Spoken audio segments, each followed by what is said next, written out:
ಎಲ್ಲರಿಗೂ ನಮಸ್ಕಾರ. ನಮ್ಮ DVS ಯೂಟ್ಯೂಬ್ ಚಾನಲ್ಗೆ ನಿಮಗೆ ಮತ್ತೊಮ್ಮೆ ಸ್ವಾಗತ. ಇವತ್ತು ನಾವು ಮಾಡುವ ರೆಸಿಪಿ ಹಲಸಿನಕಾಯಿ ಗಟ್ಟಿ. ಹಲಸಿನಕಾಯಿ ಗಟ್ಟಿ ಮಾಡಲು ಬೇಕಾಗುವ ಸಾಮಗ್ರಿಗಳು: ನೆನೆಸಿದ ಬೆಳ್ತಿಗೆ ಅಕ್ಕಿ, ಹಲಸಿನ ಹಣ್ಣು, ಉಪ್ಪು, ಕಾಳು ಮೆಣಸು, ಬೆಲ್ಲ. ನಾವೀಗ ಇಲ್ಲಿ 2 ಗಂಟೆ ಮುಂಚೆ ನೆನೆಸಿದ ಅಕ್ಕಿಯನ್ನು ತೊಳೆತಿದ್ದೇವೆ. 1 ಅವರ್ ಕೂಡ ಸಾಕಾಗ್ತದೆ. ಚೆನ್ನಾಗಿ ನೀರಲ್ಲಿ ತೊಳಿಬೇಕು. ನಂತರ ನಾವೀಗ ಇಲ್ಲಿ ಮಿಕ್ಸಿಗೆ ಅಕ್ಕಿ ಮತ್ತು ಹಲಸಿನ ಹಣ್ಣನ್ನು ಮಿಕ್ಸ್ ಮಾಡಿ ಹಾಕ್ತಿದ್ದೇವೆ. ಅದು ಸ್ವಲ್ಪ ಇದು ಸ್ವಲ್ಪ. ಇಲ್ಲಿ ನಾವು ತಗೊಳ್ಳುವಾಗ ಎಷ್ಟು ಪ್ರಮಾಣದಲ್ಲಿ ಅಕ್ಕಿ ತಗೊಳ್ತೇವೋ ಅಷ್ಟೇ ಪ್ರಮಾಣದಲ್ಲಿ ಹಲಸಿನ ಹಣ್ಣನ್ನು ಕೂಡ ತಗೊಳ್ಬೇಕು. ಇಲ್ಲಿ 2 ಸಲ ನಮಗೆ ಗ್ರೈಂಡ್ ಮಾಡಲಿಕ್ಕೆ ಸಿಗ್ತದೆ. ಅಂದರೆ ನಾವು ಮೂರು ಲೋಟ ಹಾಕಿದ್ದೇವೆ. 3 ಲೋಟ ಅಕ್ಕಿ, ಅದಕ್ಕೆ ಸಮ ಆಗುವಷ್ಟು ಹಲಸಿನ ಹಣ್ಣನ್ನು ತಗೊಂಡಿದ್ದೇವೆ. ಇದಕ್ಕೀಗ ಸ್ವಲ್ಪ ಕಾಳು ಮೆಣಸು ಹಾಕಬೇಕು. ಕಾಳು ಮೆಣಸು ಯಾಕೆ ಹಾಕೋದಂದರೆ ಅದು ನಮಗೆ ಗ್ಯಾಸ್ಟ್ರಿಕ್ಗೆಲ್ಲ ಒಳ್ಳೆಯದಾಗ್ತದೆ. ಹಲಸಿನ ಹಣ್ಣು ಗ್ಯಾಸ್ಟ್ರಿಕ್ ಅಲ್ವಾ, ಅದಕ್ಕೆ ಸ್ವಲ್ಪ ಹಾಕಿದರೆ ನಮಗೆ ಗ್ಯಾಸ್ಟ್ರಿಕ್ ಎಲ್ಲ ಆಗೋದಿಲ್ಲ. ಮತ್ತು ಇಲ್ಲಿ ನಾವು ಸ್ವಲ್ಪ ಉಪ್ಪು ಹಾಕ್ತಿದ್ದೇವೆ ರುಚಿಗೆ ತಕ್ಕಷ್ಟು. ಮತ್ತು ಬೆಲ್ಲ ಟೇಸ್ಟ್ ನೋಡಿ ಹಾಕಿ. ಒಮ್ಮೊಮ್ಮೆ ಹಲಸಿನ ಹಣ್ಣೆ ಜಾಸ್ತಿ ಸ್ವೀಟ್ ಇರ್ತದಲ್ಲ, ಆಗ ಜಾಸ್ತಿ ಬೆಲ್ಲ ಬೇಕಂತಿಲ್ಲ. ನಾವು ಇಲ್ಲಿ ಸ್ವಲ್ಪ ಹಾಕಿದ್ದೇವೆ, ನಮ್ಮದು ಹಲಸಿನ ಹಣ್ಣೆ ಸ್ವೀಟ್ ಉಂಟು ನೋಡಿ. ಈಗೆಲ್ಲವನ್ನು ಚೆನ್ನಾಗಿ ಗ್ರೈಂಡ್ ಮಾಡಿ ಆಯಿತು. ನಮಗೆ 2 ಸಲ ಗ್ರೈಂಡ್ ಮಾಡಲಿಕ್ಕೆ ಸಿಕ್ಕಿದೆ. ತುಂಬ ನೈಸಾಗಿ ಗ್ರೈಂಡ್ ಮಾಡಬೇಡಿ, ಸ್ವಲ್ಪ ತರಿತರಿಯಾಗಿ ಇರಲಿ. ತರಿತರಿಯಾಗಿದ್ದರೆ ಅದು ಚೆಂದ ಆಗ್ತದೆ. ಈಗ ನಾವಿಲ್ಲಿ ಇಡ್ಲಿ ಪಾತ್ರೆ ತಗೊಂಡಿದ್ದೇವೆ. ಅದಕ್ಕೆ ಒಂದು ಕಾಲಷ್ಟು ನೀರು ಹಾಕ್ತಿದ್ದೇವೆ. ಅದಂದರೆ ಹಬೆಯಲ್ಲಿ ಬೇಯುವುದಲ್ವಾ, ಅದಕ್ಕೊಂದು ಮುಚ್ಚಳ ಇಟ್ಟು ಹಬೆಯಲ್ಲಿ ಬೇಯುವುದು. ಈಗ ಇದನ್ನು ಮುಚ್ಚಳ ಇಡ್ತಿದ್ದೇವೆ. ಇಲ್ಲಿ ನಾವು ಹಲಸಿನಕಾಯಿ ಗಟ್ಟಿಯನ್ನು ಕಟ್ಟಿಡಲಿಕ್ಕೆ ಎಕ್ಕದ್ದು ಎಲೆಯನ್ನು ತಗೊಂಡಿದ್ದೇವೆ. ಎಕ್ಕದ್ದು ಎಲೆ ಅಂದರೆ ಇದು ಸಾಗುವಾಣಿ ಎಲೆ ಹೇಳ್ತಾರಲ್ಲ, ಅದು ಸಾಗುವಾಣಿ ಮರದ ಎಲೆ. ಅದು ನಾವು ನಾರ್ಮಲ್ ಆಗಿ ನಮ್ಮ ಕಡೆಯಲ್ಲಿ ಇದರಲ್ಲೇ ಮಾಡೋದು. ಮತ್ತು ನೀವು ಇದಕ್ಕೆ 2 ಸೌಟು ಹಿಟ್ಟನ್ನು ಹಾಕಿ ಫೋಲ್ಡ್ ಮಾಡಿಟ್ರೆ ಆಯಿತು. ಫೋಲ್ಡ್ ಮಾಡಿ ಇಡೋದು ಹೇಗೆ ಅಂತ ನಾವಿಲ್ಲಿ ತೋರಿಸ್ತಿದ್ದೇವೆ ನೋಡಿ. ಆ ಕಡೆಯಿಂದ ಈ ಕಡೆಯಿಂದ ಫೋಲ್ಡ್ ಮಾಡಿ ಮೇಲೆ ಕೆಳಗೆ ಕೂಡ ಫೋಲ್ಡ್ ಮಾಡಿದರೆ ಆಯಿತು. ಅದು ಬಿಚ್ಚಬಾರ್ದು ಅಷ್ಟೇ. ಅದನ್ನು ಮತ್ತೆ ಮಗುಚಿ ಇಡಿ, ಯಾಕಂದರೆ ಇಲ್ಲದಿದ್ದರೆ ಓಪನ್ ಆಗ್ತದೆ. ಅದಕ್ಕೆ ಮತ್ತೊಮ್ಮೆ ನಾವು ನಿಮಗೆ ತೋರಿಸ್ತಿದ್ದೇವೆ ನಿಧಾನವಾಗಿ ಹೇಗೆ ಫೋಲ್ಡ್ ಮಾಡಬೇಕಂತ. ಮತ್ತು ಇದಕ್ಕೆ ಹಿಟ್ಟಿಗೆ ಕೆಲವರು ತೆಂಗಿನಕಾಯಿ ಆ್ಯಡ್ ಮಾಡ್ತಾರೆ. ನಾವಿಲ್ಲಿ ಆ್ಯಡ್ ಮಾಡ್ತಿಲ್ಲ.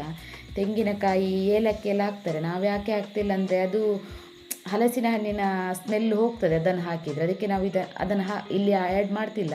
ನಿಮಗೆ ಬೇಕಾದರೆ ಆ್ಯಡ್ ಮಾಡ್ಬೋದು ಅದನ್ನು. ಮತ್ತು ನೀವು ಇದನ್ನು ಎಕ್ಕದ ಎಲೆಯಲ್ಲೇ ಮಾಡಬೇಕಂತಿಲ್ಲ.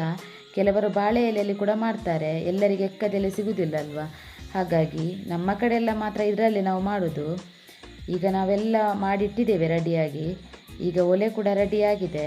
ಇದಂದರೆ ತುಂಬ ಟೈಮ್ ಹಿಡಿತದೆ ಅಲ್ವಾ ಬೇಯಲಿಕ್ಕೆ, 1 ಅವರ್ ಬೇಕಾಗ್ತದೆ. ಅದಕ್ಕೆ ನಾವು ಒಲೆಯಲ್ಲಿ ಮಾಡ್ತಿದ್ದೇವೆ. ನೀವು ಗ್ಯಾಸಲ್ಲಿ ಬೇಕಾದರೂ ಮಾಡ್ಬೋದು, ಅದು ನಿಮ್ಮ ಅನುಕೂಲಕ್ಕೆ ಬಿಟ್ಟದ್ದು. ನೋಡಿ, ನಾವು ಈ ರೀತಿ ಜೋಡಿಸಿಟ್ಟಿದ್ದೇವೆ. ಅದಕ್ಕೆ ಟೈಟಾಗಿ ಮುಚ್ಚಳ ಹಾಕಬೇಕು, ಯಾಕಂದರೆ ಅದು ಹಬೆ ಹೊರಗೆ ಹೋಗಬಾರ್ದು. ಅದು ಹಬೆಯಲ್ಲೇ ಬೇಯುವುದಲ್ವಾ, ಅದಕ್ಕೆ. ಈಗ ಬೇಯ್ತಾ ಉಂಟು. 1 ಅವರ್ ಬೇಕಾಗ್ತದೆ. ನಿಮಗೆಲ್ಲ ನಮ್ಮ ವಿಡಿಯೋ ಎಲ್ಲ ಇಷ್ಟ ಆದರೆ ಒಂದು ಲೈಕ್ ಮಾಡಿ, ಶೇರ್ ಮಾಡಿ. ಇದೇ ರೀತಿ ನಾವು ವಿಡಿಯೋ ಮಾಡ್ತಿರ್ತೇವೆ, ನಮಗೊಂದು ಸಪೋರ್ಟ್ ಸಿಕ್ಕಾಗೆ ಆಗ್ತದೆ. ಈಗ 1 ಅವರ್ ಆದ ನಂತರ ನಾವು ಈಗ ತೆಗೆಯುವುದು ನೋಡಿ. ಈಗ ಟೈಮ್ ಆಯಿತು. ಈಗೆಲ್ಲ ಬೆಂಕಿ ಎಲ್ಲ ಆರಿ ಹೋಗಿದೆ. ಈಗ ಇದಾಗಿದೆ. ಇದನ್ನೀಗ ಒಳಗೆ ತಗೊಂಡು ಹೋಗುವ.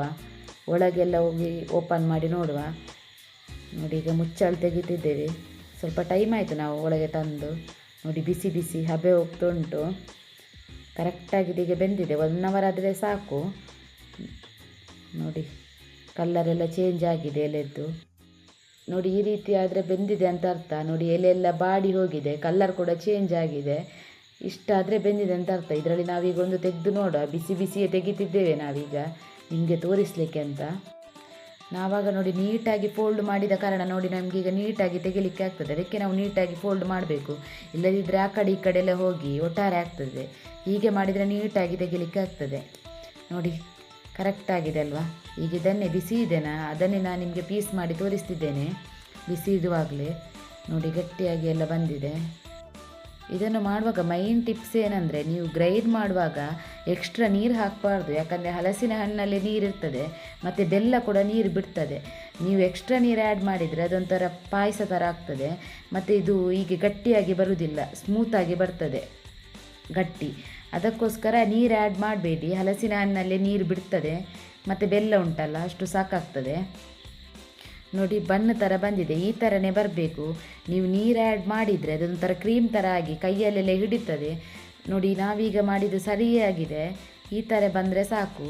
ನೋಡಿ ಸ್ಮೂತಾಗಿ ಕೂಡ ಬಂದಿದೆ, ತುಂಬ ಗಟ್ಟಿಯಾಗಿ ಕೂಡ ಇಲ್ಲ. ಹಲಸಿನಕಾಯಿ ಗಟ್ಟಿಯನ್ನು ನಾರ್ಮಲಾಗಿ ನಾವು ಬ್ರೇಕ್ಫಾಸ್ಟ್ಗೆ ಮಾಡೋದ್ರಿಂದ ಕೆಲವರಿಗೆ ಸ್ವೀಟ್ ಇಷ್ಟ ಆಗೋದಿಲ್ಲ ಬೆಳಿಗ್ಗೆ ಬೆಳಿಗ್ಗೆ ತಿನ್ನಲಿಕ್ಕೆ. ಹಾಗಿದ್ದವರು ಬೆಲ್ಲ ಆ್ಯಡ್ ಮಾಡೋದು ಬೇಡ, ಅದರಲ್ಲಿ ಹಲಸಿನ ಹಣ್ಣಿನ ಸಿಹಿಯೇ ಸಾಕಾಗ್ತದೆ. ಸಿಹಿ ಇಷ್ಟಪಡುವವರು ಸ್ವಲ್ಪ ಬೆಲ್ಲ ಆ್ಯಡ್ ಮಾಡಿ. ಮತ್ತು ಅದು ರೆಡ್ ಕಲರ್ ಬರ್ತದಲ್ಲ, ಅದು ಹೇಗೆ ಅಂದರೆ ಅದು ಎಕ್ಕದು ಎಲೆದ್ದು ಕಲರ್ ಬಿಡೋದು, ಅದೇನು ಕೆಮಿಕಲ್ ಅಲ್ಲ, ಅದು ಆರೋಗ್ಯಕ್ಕೆ ತುಂಬ ಒಳ್ಳೆಯದು. ನಾವು ನಮ್ಮ ಕಡೆಯಲ್ಲಿ ಅದರಲ್ಲೇ ಮಾಡೋದು. ಮತ್ತು ನೀವು ಬಾಳೆ ಎಲೆಯಲ್ಲಿ ಮಾಡಿದರೆ ಈ ರೀತಿ ಕಲರ್ ಬಿಡೋದಿಲ್ಲ, ಎಕ್ಕದ ಎಲೆಯಲ್ಲಿ ಮಾತ್ರ ಈ ರೀತಿ ಕಲರ್ ಬಿಡೋದು. ನೋಡಿ ಎಷ್ಟು ಚಂದ ಬಂದಿದೆ. ನೀವು ಕೂಡ ಟ್ರೈ ಮಾಡಿ, ಹೇಗೆ ಆಗಿದೆ ಅಂತ ನಮಗೆ ಕಮೆಂಟ್ ಬಾಕ್ಸಲ್ಲಿ ತಿಳಿಸಿ. Thank you for watching.